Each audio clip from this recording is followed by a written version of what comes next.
Technical मैं लक्ष्कार आज आपको इंजीनियरिंग ड्राइंग के महत्वपूर्ण चैप्टर विमांकन और अक्षरांकन और अंकांकन के 20 क्वेश्चन करवाने जा रही हूँ, जो कि एग्जाम के लिए बहुत ही महत्वपूर्ण है। फर्स्ट क्वेश्चन है हमारा, ऊर्ध्वाधर सिंगल स्ट्रोक अक्षरांकन में अंकों 1, 2 व 3 का अंकांकन कीजिए। इसमें बताना है हमें 1, 2, 3 का अंकांकन कैसे होगा। क्या करना है, पहले यहाँ लेते हैं हम हाइट, यहाँ से क्या करते हैं 5 मिलीमीटर के लाइन खींचते हैं। यहाँ भी 5 होनी चाहिए और यहाँ भी 5 लेते हैं, 5 मिलीमीटर। फिर यहाँ से क्या करना है, हमें इनको ऐसे मिलाना है। इसके बाद में क्या करते हैं, यहाँ से 1, 2, 3, 4 यहाँ लेना है। 1 के लिए कितना लेते हैं 2, तो यहाँ से इसको ऐसे करके इसको ऐसे मिलाना है। ऐसे 2 के लिए भी कितने लेते हैं लाइनें 4, 1, 2, 3, 4।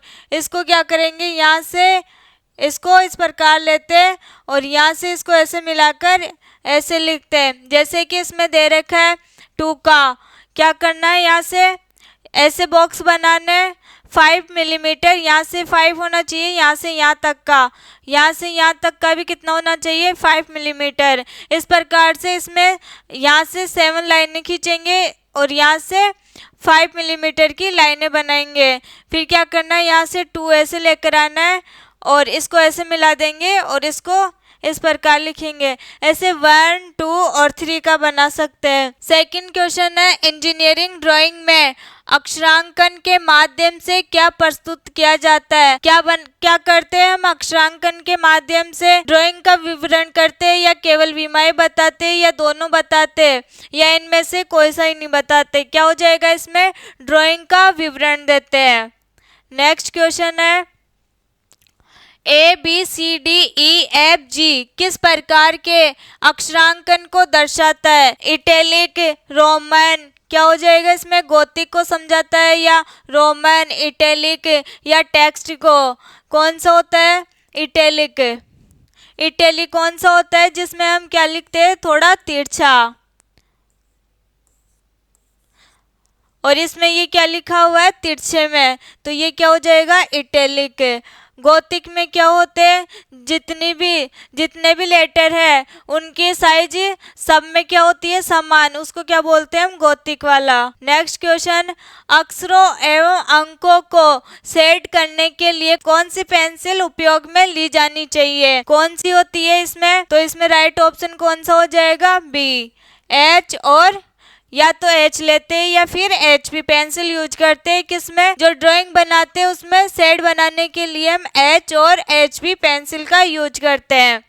नेक्स्ट क्वेश्चन, 10 मिलीमीटर माप में 75 डिग्री पर झुके A से I तक अक्षरों का आरेखन कीजिए। 75 डिग्री का बनाना, जैसे ये A बनाते, कौन सा, इटैलिक टाइप में। जब इसको ऐसे लेते हैं तो ये कितना होता है, 90 डिग्री। ये कितना होता है, 90 डिग्री। लेकिन यहाँ से हम इसको इस प्रकार लेते हैं तो ये कितना हो जाता है, इसमें कोण 15 डिग्री का। कितना हो जाएगा इसमें, 15 डिग्री। लेकिन ये पूछ रहा कहाँ से, इटैलिक, यहाँ से पूछ रहा है, तो ये कितने का बनेगा। जब इसमें 15 माइनस कर देंगे 90 में से तो कितना बचेगा, 75 डिग्री। तो यहाँ कितना आ जाएगा, 75 डिग्री। किस प्रकार से लिखेंगे, इसमें I और A ऐसे, ये कितना बन जाएगा इसमें, 15 डिग्री। और बाकी जो 90 में से माइनस करेंगे वो कितने का आ जाएगा, 75 डिग्री का। इस प्रकार से A बना सकते हैं और I बना सकते हैं। ये हो गया I और ये हो गया A। नेक्स्ट, लेटरिंग की कौन सी शैली में अक्षरों की मोटाई बराबर होती है। कौन सी शैली है इनमें से, इटैलिक है या गोथिक है या रोमन है या टेक्स्ट है। इन चारों ऑप्शनों में से आपको बताना है कि कौन सी शैली है जिसमें अक्षरांकन करते टाइम सभी की जो साइज होती है वो बराबर होती है, जो मोटाई होती है सभी की वो बराबर होती है। कौन सी होगी, हो जाएगी इसमें गोथिक, क्योंकि गोथिक में अक्षरों की सभी में मोटाई समान रहती है। तो इसका राइट ऑप्शन हो जाएगा बी। अक्षरांकन की कौन सी शैली में सजावटी अक्षरों का प्रयोग किया जाता है? सजावटी अक्षर कौन सी शैली में बनाए जाते हैं? इटैलिक, इटैलिक में तो कैसे बनाए जाते हैं? तिरछे। गोथिक में क्या होती है? सभी की मोटाई समान होती है, जैसे ए बी सी डी, इनकी मोटाई सभी में समान होती है। तो इसमें राइट ऑप्शन कौन सा हो जाएगा? टेक्स्ट, क्योंकि इसमें अलग अलग प्रकार के टेक्स्ट बनाए जाते हैं। जैसे ये हो गया, इस प्रकार से अलग अलग बनाए जाते हैं इसमें। तो ये कौन सी हो जाएगी? सजावटी अक्षरों का प्रयोग किसमें किया जाता है? टेक्स्ट में। Next question, italic letter vertical कितने डिग्री के कोण पर झुकाए जाते हैं? इटैलिक कौन सा होता है? जैसे ये बनाते हैं हम बी, इटैलिक बन गया बी। अब इनके बीच में ये लाइन कौन सी हो जाएगी? वर्टिकल। इसको क्या बोलते हैं हम? ऊर्ध्वाधर लाइन। इनके बीच के कितने डिग्री का कोण बनता है? बीच में 15 डिग्री का। क्वेश्चन में ये पूछ रहे हैं कि इटैलिक होना चाहिए और वर्टिकल, ये वर्टिकल हो गया। इन दोनों के बीच का कोण पूछा है तो कितना हो जाएगा? 15 डिग्री। राइट ऑप्शन हो जाएगा इसमें ए। नेक्स्ट क्वेश्चन है, इटैलिक लेटर हॉरिजॉन्टल के साथ कितना कोण बनाती है? इसमें क्या बताना है हमें? जैसे इटैलिक भी होना चाहिए, ये हो गया इटैलिक। अभी इसमें पूछ रहा क्या है? हॉरिजॉन्टल। हॉरिजॉन्टल कैसी होती है? ये क्या हो गई इसमें? हॉरिजॉन्टल। यहाँ कितने का बनाती है? 15 डिग्री का। अब हमें पूछ रहा कौन सा कोण है? ये वाला। तो इसमें कौन सा हो जाएगा? ये 75 ये हो जाएगा और 15 ये हो जाएगा। टोटल कितना हो गया? 90। तो हमें कौन सा लेना है कोण? ये वाला। इसका राइट ऑप्शन हो जाएगा डी, 75 डिग्री। नेक्स्ट है, टाइप ए लेटरिंग में लाइन की मोटाई का मान कितना होता है? जो टाइप ए लेटर होते हैं उनकी जो मोटाई होगी वो कितनी होगी? तो इसमें कितना होता है? h/14, हाइट बट्टा 14। विमांकन किसी पार्ट की लंबाई, चौड़ाई व मोटाई आदि को दर्शाती है। कौन सा विमांकन है इन सब ऑप्शनों में से जिसमें हम लंबाई भी देख सकते हैं, चौड़ाई, मोटाई देख सकते हैं? तो कौन सा आएगा इसमें? साइज विमांकन, लोकेशन डायमेंशन, कार्यात्मक विमांकन, नकारात्मक विमांकन, कौन सा आएगा इसमें? किस में आता है? लंबाई, चौड़ाई और मोटाई। ये क्या होती है इसकी? लंबाई। ये हो जाएगी इसकी चौड़ाई। तो ये किस में आता है? साइज दर्शाने में। तो इसका राइट ऑप्शन हो जाएगा ए, साइज विमांकन। नेक्स्ट क्वेश्चन है, विमांकन लाइन एक बारीक लाइन होती है जो हमेशा किस प्रकार खींची जाती है? कौन सी होती है? जैसे ये डायग्राम है, यहाँ पर इसको ऐसे दर्शाते हैं।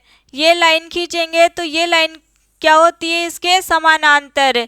तो ये हो जाएगा इसमें राइट ऑप्शन सी, समानांतर। निम्न में से कौन सी लाइन का प्रयोग विवरण देने के लिए किया जाता है? कौन सी लाइन है इनमें से जिसका प्रयोग विवरण देने के लिए किया जाता है? जैसे ये सर्कल है, इस सर्कल का विवरण देने के लिए क्या करते हैं? एक लीडर लाइन खींचते बाहर के साइड, या तो इसको इस प्रकार लेते हैं या फिर इसको इस साइड लेते हैं। यहाँ क्या दर्शाते हैं हम? इसका मान फाई लगाकर जो भी इसका मान होगा सर्कल का वो यहाँ दर्शाते हैं। इसको कौन सी लाइन बोलते हैं? Leader line. नेक्स्ट क्वेश्चन, विमांकन की कौन सी विधि में डायमेंशन को एक के बाद एक सिद्ध में लिखा जाता है, वह बाद में ओवरऑल डायमेंशन भी लिखते हैं। इसमें ये बोल रहा है कि इनकी अलग अलग डायमेंशन दर्शाने के बाद भी इनको एक साथ कौन सी डायमेंशन में लिखते हैं। ये कौन सी है, जैसे यहाँ से यहाँ तक इसका मान आ गया, इसका मान यहाँ से यहाँ तक आ गया, इसका मान यहाँ से यहाँ तक आ गया। ये किस प्रकार की है, चेन डायमेंशन। चेन डायमेंशन में क्या दर्शाते हैं, एक तो अलग अलग दर्शाते हैं मानों को और एक बार एक साथ दर्शाते हैं, तो ये हो जाएगी चेन डायमेंशनिंग। नेक्स्ट है, विमांकन की कौन सी विधि को डेटम डायमेंशनिंग भी कहते हैं। कौन सा होगा इसमें, पैरेलल, चेन, कंबाइंड, प्रोग्रेसिव। कौन सी होती है जिसको हम कौन सी विधि से जानते हैं, डेटम। इसमें हो जाएगा पैरेलल। इसी को हम दूसरे किस नाम से जानते हैं, डेटम से। नेक्स्ट क्वेश्चन है, विमांकन में रेडियस लिखने की सही विधि कौन सी है। कैसे लिखते हैं इसमें रेडियस को, क्या होती है रेडियस, ये क्या है, वृत्त। रेडियस कैसे लिखते हैं इसमें, इस प्रकार से, जो रेडियस का मान होगा उसको r के साथ में लिखते हैं। जैसे इसमें हो जाएगा r40। और अगर इसमें देखें व्यास को किस प्रकार लिखेंगे, इसमें फाई लगाकर इसको क्या लिखते हैं, नंबर।